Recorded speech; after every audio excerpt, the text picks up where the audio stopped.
তুমি যখন থাকো না তখন তোমার মা মোবাইলে প্রেমের গল্প করে, তোমার মা কিয়ামত পর্যন্ত কাঁদলেও তার কথা কবুল হবে না। আমি অনবাদক, আমি বুঝাতে পারলাম না। অর্ধেক রাত হলে আকাশের দরজা কি হয়? খুলে দেওয়া হয়। যে যা চাই তাকে আল্লাহ তা দিয়ে দেন। যে যে বিষয়ে প্রার্থনা করে সেটা আল্লাহ কবুল করেন।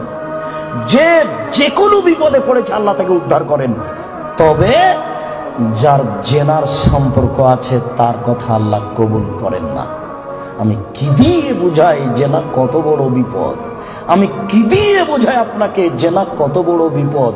যেটা ঘরে ঘরে হচ্ছে, যেখানে সেখানে হচ্ছে, যেটা মানুষের কাছে আজকে পাপের কাজ নয়। শোনো, মুনাফিকি করো না বক্তব্যের সাথে। এই ছেলে, তোমাকে আমি কঠিন ভাবে বলে যাচ্ছি, তুমি বক্তব্যের সাথে মুনাফিকি করো না। এখান থেকে উঠার আগে মোবাইলে যত মেয়ের নাম্বার আছে তুমি কেটে দিয়ে উঠবা। জিন্দগিতে কোনোদিন কোনো মেয়ের সাথে গল্প করো না। তোমার সাথে এ অংশে আমার জরুরি কথা আছে, তুমি একটু ধৈর্য ধারণ করো, একটু সামান্য একটু থামো। তোমার সাথে আমার আরো জরুরি কয়েকটি কথা আছে। মুহাম্মদ সাল্লাল্লাহু আলাইহি সাল্লাম বলেন, আমি রাতে ঘুমিয়েছিলাম, জিবরাইল আমার ডান হাত ধরলেন, মিকাইল আমার বাম হাত ধরলেন, ধরে আমাকে নিয়ে চলে যাচ্ছেন। যেতে যেতে দেখি অনেক মানুষ আসাদু সাইনতে খাফান, ফুলে ফেঁপে বিশাল বিশাল আকৃতি ধারণ করে আছে। 50 হাত 100 হাত উঁচু উঁচু হয়ে আছে। অন্তানাহু রিহান, দুর্গন্ধে টিকা যায় না, এত গন্ধ। কান্নাহুল মারাহিজ, মনে হচ্ছে যেন তারা গ্রামের টয়লেট, মনে হচ্ছে যেন তারা গণশৌচাগার, মনে হচ্ছে যেন তারা গ্রামের টয়লেট, মনে হচ্ছে যেন তারা গ্রামের শৌচাগার। যেই শৌচাগার টয়লেট পরিষ্কার করা হয় না, গণশৌচাগার, গন্ধে টিকা যায় না, বিশাল বিশাল রূপ ধারণ করে আছে। আমি বললাম, জিবরাইল মানহাউলাই, কি এরা কে? জিবরাইল, এরা কারা? ছি ছি ছি ছি, এরা কারা? এত কোণে গন্ধ, এত কোণে ফুলে আছে। তখন জিবরাইল বললেন, অহমদ জোনাতা জাওয়ানি, এরা হলো ব্যভিচার, ব্যভিচার নেই।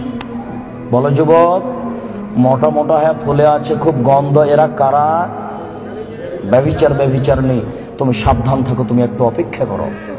শুনুন, আল্লাহ নবী বলছেন যে আমার ডান হাত জিবরাইল ধরলেন, বাম হাত মিকাইল ধরলেন, ধরে নিয়ে চলে যাচ্ছেন। যেতে যেতে দেখি একটা গর্ত, চুলার মতো। কোন চুলা? যাতে তন্দুরি রুটি হয়। তন্দুরি রুটি চুলা দেখেছেন? ভিতরে রুটি দিয়ে সিদ্ধ হলে বের করে নেওয়া হয়, এরকম চুলা। তার তার ভিতরে দেখি ধাঁধা ধাঁধা ধাঁধা করে আগুন জ্বলছে। ভাইজা ইরতাফাও তিরতাফাও, আগুন যখন জোরে জ্বলে উঠছে তখন ওর ভিতরে যা কিছু আছে সব উপরে চলে যাচ্ছে। ভাইজা খামেদাত রাজাউ ফিহা। আর যখন আগুনটা কমে আসছে তখন সব নিচের দিকে চলে যাচ্ছে। ফিহারে জালুন অনিসাউন ওরাতন, তাতে দেখি পুরুষ এবং নারী জমা ধরে আছে উলঙ্গ অবস্থায়, পরনে কাপড় নেই কারো, এভাবে জমা ধরে আছে উলঙ্গ অবস্থায়। আগুন যখন জোরে চলে উঠছে, দাদা দাদা দাদা করে উপরে চলে যাচ্ছে। আবার যখন আগুন কমে যাচ্ছে তখন নিচের দিকে চলে যাচ্ছে। আর উপরে উঠলে মনে হচ্ছে যেন বের হয়ে পড়ে যাবে। দেখে সেখানে পুরুষ এবং নারী উলঙ্গ অবস্থায় জ্বলছে। আমি বললাম, জিবরাইল মানাউলা, এরা কারা? তখন জিবরাইল বললেন, অহমদ জনাত, তারা হলো ব্যভিচার, ব্যভিচার নেই।